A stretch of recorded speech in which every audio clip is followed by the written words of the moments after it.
You have to have a compulsive, obsessional sort of personality, I suppose, to be an artist, and I paint every day, I have to.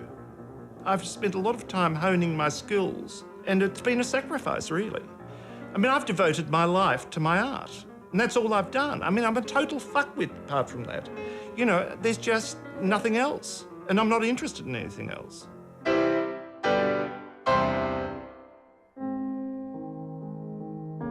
I grew up in Elwood, and my parents were milliners. They were both very artistic, and they both could draw very well.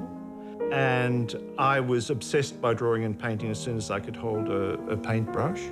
My mother contracted TB when I was born. She had to go into a sanatorium, and she was there for about 5 years with her lung collapsed. And that, I suppose, had a big effect on me, because when I was ready to go to school, she'd just come out of sanatorium. And I remember scratching on the windows of the school, screaming, you know, let me out of here. And I was absolutely traumatized from the day I went to school, and I hated it because I wanted to be with my mother, who I'd lost. And so I was so seriously bad at school that, you know, the teacher said I would have no future whatsoever. But my parents always said, Greg, you're going to be an artist.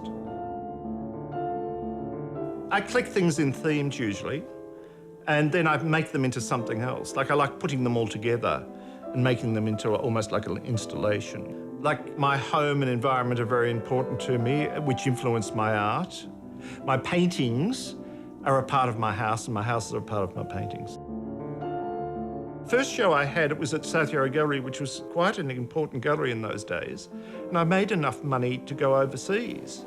I went right around the world, but it was an amazing trip and really unusual places. I mean, Ethiopia, Mexico, and then India, and I became obsessed with Cuba. All these places that I can get ideas for paintings.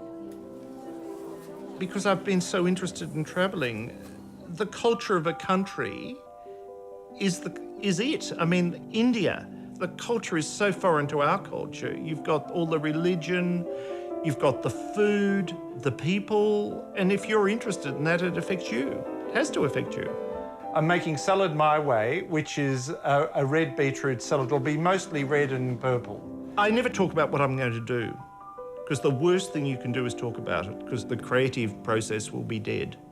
I usually have an idea in my mind how it's going to look, and it always comes out. With the skill I've got these days, it comes out exactly the way I would think it would be. I've steamed eggplant and capsicums. They're going to add a bit of colour, so I'm going to shove those in. My senses are all visual. I think most Australians are visually illiterate.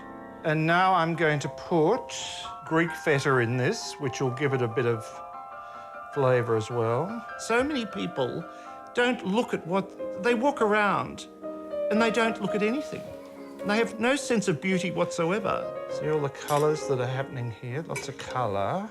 Everything I cook has to be coloured. I loathe beige food. So we'll put some basil on. Mint is good in this as well. So that goes on top of there. I like salads because they're full of colour. Now I'm going to put some olives on top of that. And then the other thing too is the dishes you serve the food in is as important as the food. And now I'm going to make the dressing, which is pomegranate vinegar, lime juice, sweet chilli sauce, salt and pepper, and I taste it all the time to see if it tastes all right, yeah. It's not tasting bad. And I'm just about to put some pomegranate seeds all over the top of it. I think my work is very optimistic, and it's certainly not black or disturbing, but I've had a very bittersweet life. But I've always had the strength to rise above it, and I think that's strangely enough. I really have survived because of that. Yeah, so I'm just going to pour the dressing over it now, and it should be good. Look, I don't consider myself a cook. I can't follow recipes, but I think I make attractive food. I find my art hard to describe. I suppose it's incredibly detailed and highly coloured. There's a huge amount of effort that goes into them with a great amount of sincerity. And I get very annoyed when people say, oh, you're just a decorative artist. Bullshit. I have devoted my life to my work, and it's a very serious pursuit as far as I'm concerned.